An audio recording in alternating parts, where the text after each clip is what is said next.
Assalamualaikum warahmatullahi wabarakatuh. Apa itu teknologi informasi? Secara umum, teknologi informasi adalah istilah umum yang menjelaskan teknologi apapun yang membantu dan memudahkan manusia dalam membuat, mengubah, menyimpan, mengomunikasikan, atau menyebarkan informasi. Menurut Martin tahun 1999, teknologi informasi terdiri dari teknologi komputer, yaitu hardware atau software, untuk memproses atau menyimpan informasi, dan teknologi dengan tujuan mengirimkan suatu informasi.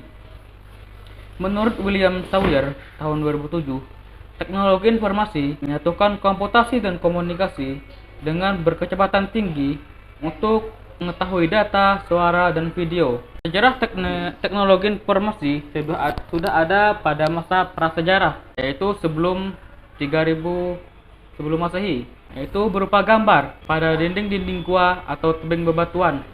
Pada masa prasejarah, masyarakatnya sudah memiliki kemampuan untuk mengidentifikasi benda-benda yang ada di sekitarnya dan mempresentasikannya dalam berbagai bentuk, dan kemudian dilukis pada dinding gua tempat mereka tinggal. Sejarah teknologi pada tahun 3000 sebelum Masehi.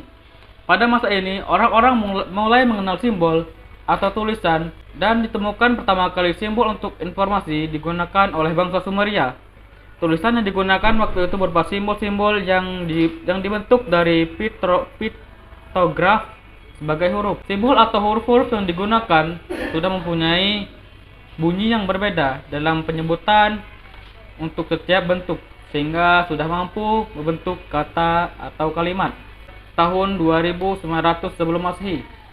Pada masa ini ditemukannya bahwa bangsa Mesir kuno sudah mengenal dan menggunakan informasi yang disebut dengan hieroglif, yaitu untuk setiap ungkapannya dinyatakan dengan simbol yang berbeda, dan apabila digabungkan menjadi satu makna akan mempunyai cara pengucapan dan arti sendiri.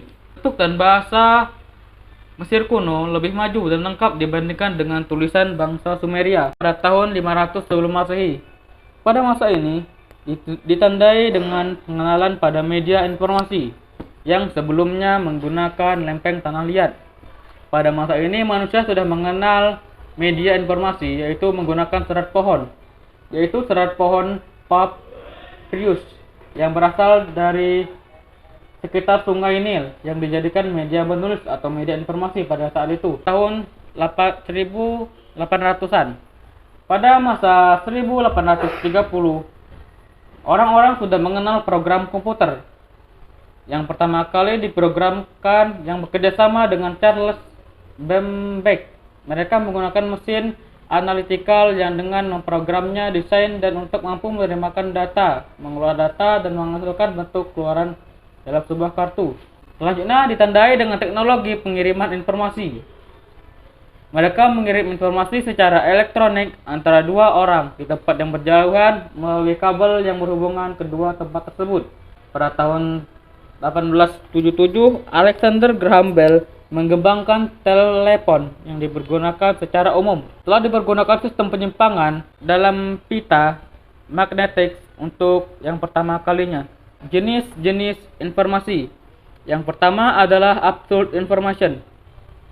Absolute information adalah jenis informasi yang disajikan dengan suatu jaminan dan tidak membutuhkan penjelasan lebih lanjut. Yang kedua adalah substantial information.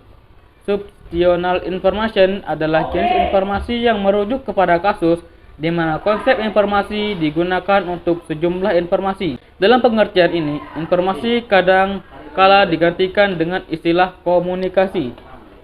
Selanjutnya adalah philosophic information, yaitu jenis informasi yang berkaitan dengan konsep-konsep yang menghubungkan informasi dengan pengetahuan dan kebijakan. Yang keempat adalah subjective information, yaitu jenis informasi yang berkaitan dengan perasaan dan emosi manusia.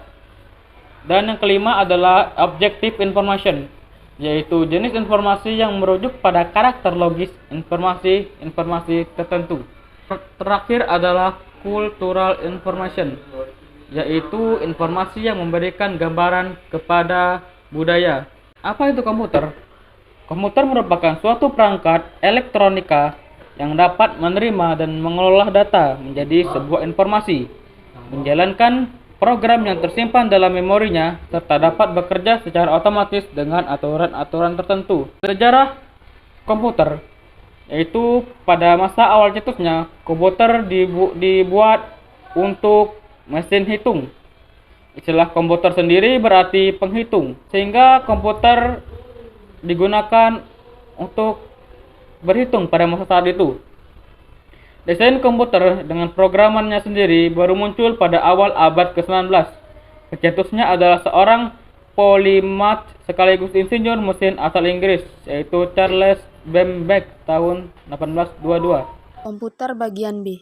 Perangkat lunak atau software dapat diklasifikasikan menjadi sistem operasi, program utilitas, program aplikasi, program paket, dan bahasa pemrograman. Sistem operasi merupakan perangkat lunak yang mengoperasikan komputer serta menyediakan antarmuka dengan perangkat lunak lain atau dengan pengguna. Contoh, Microsoft Office DOS, Microsoft Office Windows, Macintosh, OS/2, Unix, Linux, dan lain-lain. Program utilitas merupakan program khusus yang berfungsi sebagai perangkat pemeliharaan komputer seperti antivirus, partisi hard disk, manajemen hard disk, dan lain-lain. Contoh, Norton Utilities, Partition Magic, McAfee, dan lain-lain. Program aplikasi merupakan program yang dikembangkan untuk memenuhi kebutuhan yang spesifik. Contoh, aplikasi akuntansi, aplikasi perbankan, aplikasi manufaktur, dan lain-lain. Program paket merupakan program yang dikembangkan untuk kebutuhan umum, seperti pengolah kata atau editor naskah, contoh WordStar. Pengolah angka atau lembar kerja, seperti Lotus 123.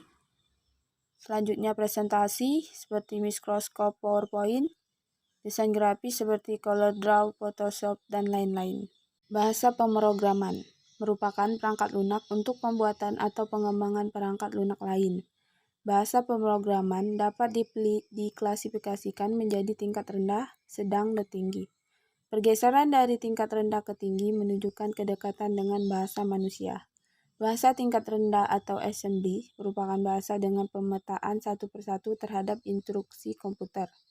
Contoh bahasa tingkat menengah, bahasa C. Contoh bahasa tingkat tinggi, Pascal, Basic, Prolog, Java, dan lain-lain. Bahasa pemrograman juga memiliki pertumbuhan generasi. Sumber daya manusia. Peran yang dapat dilakukan manusia dalam bagian sistem komputer. Pertama, analisis sistem. Berperan melakukan analisis terhadap permasalahan yang dihadapi serta merancang solusi pemecahannya dalam bentuk program komputer. Programmer berperan menerjemahkan rancangan yang dibuat analisis ke dalam bahasa pemrograman sehingga solusi dapat dijalankan oleh komputer. Operator menjalankan berdasarkan instruksi yang diberikan. Teknisi bertugas merakit atau memelihara perangkat keras komputer dan lain-lain. Selanjutnya, klasifikasi komputer berdasarkan sinyal masukan.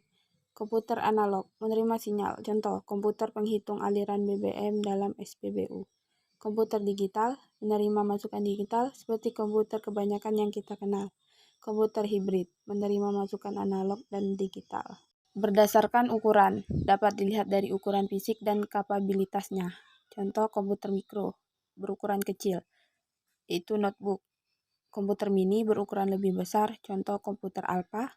Superkomputer berkinerja amat tinggi, contoh Cray, Deep Blue, dan lain-lain. Mainframe. Berdasarkan generasi. Generasi pertama tahun 1946 sampai 1959 menggunakan tabung hampa. Generasi kedua tahun 1959 sampai 1965 menggunakan transistor. Generasi 3 tahun 1965 sampai 1970 menggunakan IC atau integrated circuit. Generasi keempat tahun 1970 sampai sekarang menggunakan versi Very Large Scale IC. Yang terakhir, berdasarkan tujuan pembuatan, general purpose, komputer yang dikembangkan untuk kebutuhan umum, contoh PC, notebook, dan lain-lain. Special purpose, komputer yang dikembangkan untuk kebutuhan khusus, contoh komputer khusus bermain catur. Internet Part 1. Pengertian. Internet adalah suatu jaringan komunikasi yang menghubungkan satu media elektronik dengan media yang lainnya. Standar teknologi pendukung yang dipakai secara global adalah Transmission Control Protocol atau Internet Protocol Suite. atau disingkat sebagai istilah TCP atau IP. TCP atau IP ini merupakan protokol pertukaran paket atau dalam istilah asingnya Switching Communication Protocol yang bisa digunakan untuk miliaran lebih pengguna yang ada di dunia. Sementara itu, istilah Internet Working berarti cara atau prosesnya dalam menghubungkan rangkaian internet beserta penerapan aturannya yang telah disebutkan sebelumnya. Pengertian menurut para ahli. Menurut Purbo dalam Prihatna 2005, internet pada dasarnya adalah suatu media yang dipakai untuk mefisiensikan proses komunikasi yang disambungkan lewat berbagai aplikasi semacam web, VoIP, email.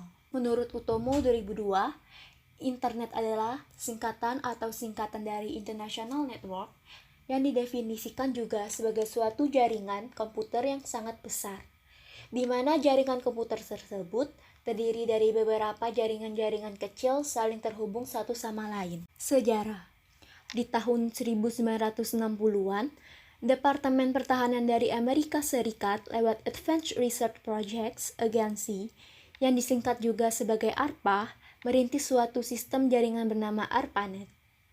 ARPANET ini adalah asal mulanya sebelum terbentuk teknologi internet. Di tahun 1980-an, barulah internet mulai dipakai oleh kalangan terbatas dan menjalankan fungsinya dengan menghubungkan berbagai kampus atau universitas yang populer di Amerika Serikat sendiri. Protokol standar dari TCP atau IP sendiri mulai dipublikasikan ke publik di tahun 1982. Adanya nama domain juga sudah mulai dipakai 4 tahun setelahnya, tepatnya di tahun 1984. Dulu, informasi yang dapat dimiliki lewat internet cuma informasi yang berbasis teks. Sekitar tahun 1994, internet masuk ke negara kita, Indonesia. Tersambung ke internet. Untuk tersambung ke jaringan internet, pengguna harus menggunakan layanan khusus yang disebut ISP atau Internet Service Provider. Media yang umum digunakan adalah melalui saluran telepon atau dikenal dengan PPP, Point-to-Point Protocol. Pengguna memanfaatkan komputer yang dilengkapi dengan modem atau modulator and demodulator untuk melakukan dialog ke server milik ISP. Begitu tersambung ke server ISP, komputer si pengguna sudah siap digunakan untuk mengakses jaringan internet. Pelanggan akan dibebani biaya pulsa telepon plus layanan ISP yang jumlahnya bervariasi tergantung lamanya koneksi. Belakangan, internet juga dikembangkan untuk aplikasi wireless atau tanpa kabel dengan memanfaatkan telepon seluler. Untuk ini digunakan protokol WAP atau Wireless Application Protocol.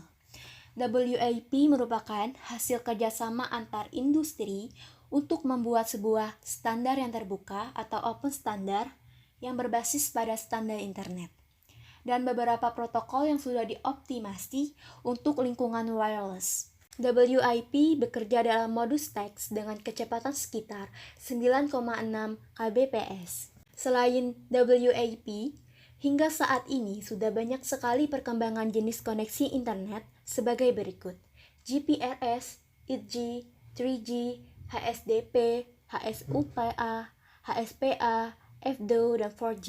Internet Part 1B. GPRS atau Global Package Radio Service adalah suatu teknologi yang memungkinkan pengiriman dan penerimaan data dalam bentuk paket data yang berkaitan dengan email, data gambar, dan penelusuran internet. GPRS, yang juga disebut teknologi 2,5G, merupakan evolusi dari teknologi 1G dan 2G sebelumnya. Di Indonesia, GPRS diperkenalkan pada tahun 2001 saat penyedia jaringan seperti M3 mempromosikannya.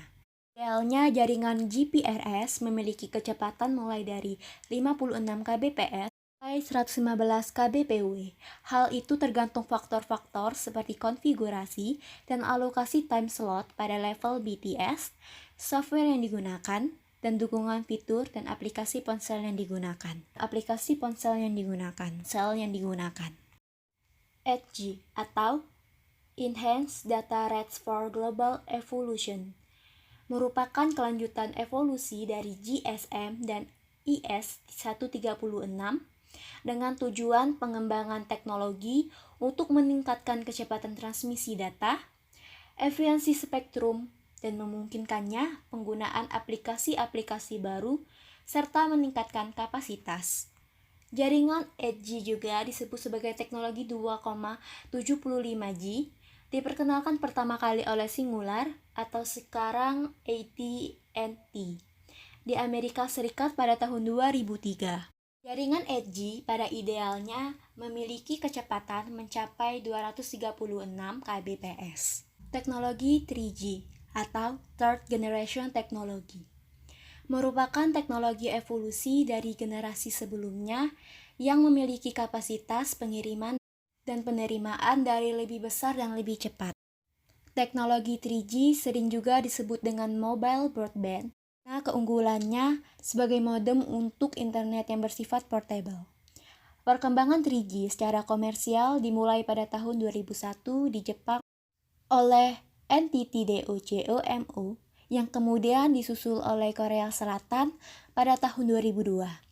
Teknologi ini memiliki kecepatan transfer data pada level minimum 2 Mbps dan 384 kbps. HSDPA atau High Speed Downlink Packet Access merupakan teknologi yang disempurnakan dari teknologi sebelumnya yang dapat disebut 3.5G, 3G Plus atau Turbo 3G yang memungkinkan jaringan berbasis Universal Mobile Telecommunication System atau UMTS.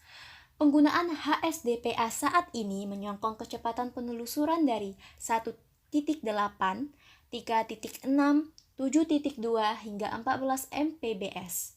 Digunakan sebagai modem internet pada komputer atau notebook. Pemasaran HSDPA dalam bentuk modern yang digunakan sebagai koneksi mobile broadband baru diperkenalkan pada tahun 2007. Pada Agustus tahun 2009, 250 jaringan HSDPA secara komersial telah meluncurkan layanan mobile broadband di 109 negara. HSUPA atau High Speed Uplink Packet Access merupakan salah satu protokol ponsel yang memperbaiki proses uplink atau penaikan data dari perangkat ke server atau unggah yang mencapai 5,76 MBIT atau S. HSUPA dapat mempermudah melakukan video streaming dengan kualitas DVD, konferensi video, game real-time, email, dan MMS. HSUPA diluncurkan secara komersial pertama kali pada awal tahun 2007. HSPA atau High Speed Packet Access adalah koleksi protokol telepon genggam dalam ranah 3,5 yang memperluas dan memperbaiki kinerja protokol Universal Mobile Telecommunication System atau UMTS. HSPA merupakan hasil pengembangan teknologi 3G gelombang pertama, rilis 99R99. Terkait jaringan CDMA, HSPA dapat disejajarkan dengan Evolution Data Optimized atau EVDO yang merupakan perkembangan dari CDMA 2000. Pada tahun 2008, terdapat lebih dari 32 juta koneksi HSPA di dunia. Pada tahun yang sama, sekitar 80 negara telah memiliki layanan HSPA dengan lebih dari 467.000 jenis perangkat HSPA yang tersedia di seluruh dunia. Evolution Data Optimized atau EVDO. EVDO juga dikenal dengan 1 EVDO, merupakan sebuah standar pada wireless broadband berkecepatan tinggi. EVDO adalah singkatan dari Evolution Data Only atau Evolution Data Optimized. EVDO satu dari dua macam standar utama wireless generasi ketiga atau 3G. Adapun standar yang lainnya adalah WCDMA. Kelebihan EVDO dibandingkan CDMA biasa tentu lebih mengiris spektrum frekuensi dari regulator dan amat mahal pastinya, menurunkan biaya pengembangan dan memanfaatkan jaringan baru. Di Amerika, EVDO dipakai oleh Verizon dan Sprint. Di Korea juga digunakan EVDO. F2 tidak terlalu berpengaruh di pasar Eropa dan sebagian besar Asia karena di wilayah itu telah memiliki 3G sebagai pilihan mereka. Di Indonesia ada beberapa operator yang memakai teknologi F2, 4G. Untuk jaringan seluler generasi keempat, mulai diperkenalkan di Indonesia pada 2008 dengan mengembangkan WiMAX atau Worldwide Interoperability for Microwave Access. Telkomsel operator pertama dalam komersialisasi teknologi 4G LTE ini. Semua pekerja semakin lancar dengan adanya 4G. Pasalnya, kecepatan maksimum layanan di jaringan 4G mencapai 100 Mbps. Internet mengacu pada istilah untuk menyebut sebuah jaringan, bukannya suatu aplikasi tertentu. Internet menyediakan ragam aplikasi yang dapat digunakan untuk berbagai keperluan. Istilah protokol di internet mengacu pada satu set aturan yang mengatur bagaimana sebuah aplikasi berkomunikasi dalam suatu jaringan. Sedangkan software aplikasi yang berjalan di atas sebuah protokol disebut sebagai aplikasi klien. www atau World Wide Web merupakan aplikasi internet yang sangat populer. Informasi di web dalam bentuk teks umumnya ditulis dalam format HTML atau Hypertext Markup Language. Web dapat diakses oleh perangkat lunak web client yang secara populer disebut sebagai browser. Tersedia beragam perangkat lunak browser. Di antaranya cukup populer dan digunakan secara meluas. Contohnya Microsoft Internet Explorer, Netscape Navigation, maupun Opera. Tapi ada juga produk yang hanya digunakan di lingkungan yang terbatas. Pertemuan ke-6, Internet Part 2. Email atau dalam istilah Indonesia surat elektronik merupakan aplikasi yang memungkinkan para pengguna internet untuk saling berkirim pesan melalui alamat elektronik di internet. Para pengguna email memiliki mailbox atau kotak surat elektronik yang tersimpan di dalam suatu mail server. Pada mailbox memiliki sebuah alamat pengenal baik dalam bentuk penerimaan maupun pengiriman pesan. Layanan email dikelompokkan menjadi dua basis, yaitu email berbasis client dan email berbasis web. Bagi pengguna email basis client, aktivitas per-emailan dilakukan dengan menggunakan perangkat lunak email client, misalnya Eudora atau Outlook Express. Koneksi hanya diperlukan untuk melakukan pengiriman atau menerima email dari mailbox. Sebaliknya, bagi para pengguna email berbasis web, seluruh kegiatan per-emailan harus dilakukan melalui situs web. Artinya untuk menggunakannya harus dalam keadaan online. Alamat email dari ISP atau Internet Service Provider umumnya berbasis client. Sedangkan web biasa disediakan oleh penyelenggara layanan email gratis seperti Yahoo Mail atau mailyahoo.com, Google Mail atau www.mailgoogle.com. Transfer. Fasilitas ini memungkinkan para pengguna internet untuk melakukan pengiriman atau menyalin sebuah file antara komputer lokal dengan komputer lain yang terhubung dengan jaringan internet. Protokol standar yang digunakan untuk keperluan disebut sebagai File Transfer Protocol atau FTP.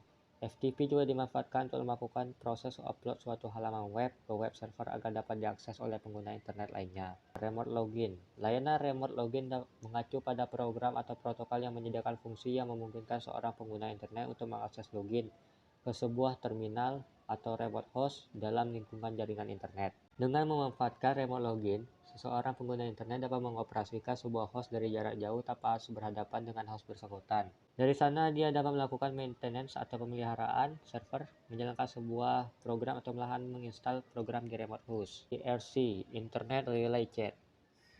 Layanan IRC atau disebut chat, sebuah bentuk komunikasi di internet yang menggunakan sarana baris tulisan yang diketik di keyboard. Kegiatan ini disebut chatting dan pelakunya disebut chatter. Kegiatan chatting membutuhkan software disebut IRC client, di antaranya yang paling populer adalah software WhatsApp. WhatsApp adalah aplikasi instan untuk smartphone. Jika dilihat dari fungsinya, hampir sama dengan aplikasi SMS. WhatsApp tidak menggunakan pulsa melainkan data internet. WhatsApp dapat mengirim file, yaitu foto langsung dari kamera, video langsung dari kamera, audio langsung merekam suara, pengolah berkas, lokasi, dan kontak, mengirim kontak dari kontak nomor telepon. E-commerce. Istilah e-commerce yang kita bahas mengacu pada kegiatan komersial di internet. Contoh paling umumnya adalah transaksi perdagangan melalui sarana internet. Dengan memanfaatkan e-commerce, para penjual dapat menjajakan produknya secara lintas negara karena memang sifatnya internet sendiri tidak mengenal batas geografis. Transaksi dapat berlangsung dari seluruh dunia asalkan terhubung dengan internet. Tahap selanjutnya, program server akan melakukan verifikasi terhadap pembayaran. Apabila pembayaran valid, maka transaksi dianggap sah dan barang yang dipesan akan dikirim ke alamat pembeli. E-banking. Electronic banking bisa diartikan sebagai aktivitas perbankan di internet. Layanan ini memungkinkan nasabah sebuah bank dapat melakukan hampir semua jenis transaksi perbankan melalui internet, khususnya via web. Banyak keuntungan yang bisa didapatkan nasabah dengan memanfaatkan sarana ini. Waktu dan tenaga bisa dihemat karena e-banking dapat dilakukan di mana saja sepanjang nasabah terhubung dengan internet. Untuk menggunakan layanan ini, seorang nasabah akan dibekali dengan login dan kode akses ke situs web. Selanjutnya, nasabah dapat dilakukan dan melakukan aktivitas perbankan melalui situs web bank bersangkutan. E-banking bukan barang baru di internet, tetapi di Indonesia sendiri beberapa tahun lalu ini malah diaplikasikan oleh bank papan atas. Karena berkaitan dengan keamanan, nasabah yang tentunya menjadi perhatian utama dari pengelola bank di samping masalah infrastruktur bank yang bersangkutan. Internet Part 2B. E-banking. Sebuah situs e-banking wajib untuk menggunakan standar keamanan yang sangat ketat untuk menjamin bahwa setiap layanan yang mereka sediakan hanya dimanfaatkan oleh mereka yang memang betul berhak. Salah satu teknik pengaman yang sering digunakan dalam banking adalah melalui SSL atau Secure Socket Layer atau lewat protokol HTTPS atau Secure HTTP. E-government. Situs-situs pemerintah daerah di Indonesia yang mengaku sebagai e-government sebenarnya tidak ubahnya dengan etalase memanjang data statistik, potensi wisata dan kekayaan alam suatu daerah, dan tidak ketinggalan pula kesempatan bagi investor untuk menanam modalnya di daerah bersangkutan. Konten yang berkaitan dengan pemerintahan atau government sendiri belum mendapatkan perhatian yang cukup. E-learning. Istilah e-learning dapat didefinisikan sebagai bentuk penerapan teknologi informasi di bidang pendidikan dalam bentuk sekolah maya. Namun istilah e-learning lebih tepat ditujukan sebagai usaha untuk membuat sebuah transformasi proses belajar mengajar dalam bentuk digital yang dijembatani oleh teknologi internet. Dalam teknologi e-learning, semua proses belajar mengajar yang biasanya ditemui dalam sebuah ruangan kelas dilakukan secara live namun virtual. Materi pelajaran dapat diperoleh dalam bentuk file yang dapat di-download. Pemanfaatan e-learning membuahkan keuntungan di antara segi finansial dengan berkurang biaya yang diperlukan. Dari peserta didik, biaya yang diperlukan untuk mengikuti sekolah konvensional misalnya transportasi dan lain-lain. E-learning juga kurang cocok untuk digunakan pada level pendidikan dasar dan menengah, khususnya karena kendala sosialisasi. Di samping itu, sistem belajar jarak jauh sangat mensyaratkan kemandirian, sehingga lebih cocok untuk diterapkan pada lembaga pendidikan tinggi maupun kursus. Cybercrime. Sebagaimana di dunia nyata, internet sebagai dunia maya juga banyak mengandung tangan-tangan kriminal dan beraksi, baik untuk mencari keuntungan materi atau untuk melampiaskan keisengan. Dalam lingkup cybercrime, kita sering menemui istilahnya hacker. Istilah hacker mengacu pada seseorang yang mempunyai minat besar untuk mempelajari sistem komputer secara detail dari bagaimana meningkatkan kapasibilitasnya. Jadi hacker biasanya memiliki konotasi yang netral, adapun yang sering melakukan aksi-aksi perusakan disebut cracker atau pembobol. Salah satu aktivitas cracking yang paling dikenal adalah pembajakan sebuah situs web dan kemudian mengganti tampilan halaman mukanya. Tindakan ini biasanya dikenalkan istilah device. Kadang-kadang ada juga cracker yang melakukan hal ini semata-mata untuk menunjukkan kelemahan suatu sistem pada administrator yang mengelolanya. Aktivitas destruktif lainnya yang bisa dikategorikan sebagai cybercrime adalah penyebaran virus melalui internet. Selain tindak kejahatan yang membutuhkan kemampuan teknis yang memadai, ada juga kejahatan yang menggunakan internet sebagai sarananya. Tindak kejahatan ini tidak layak digolongkan sebagai cybercrime, melainkan murni kriminal. Contoh kejahatan semacam ini adalah carding, yaitu pencurian nomor kartu kredit milik orang lain digunakan dalam transaksi perdagangan di internet, dan pemanfaatan media internet untuk menyebarkan material pembajakan.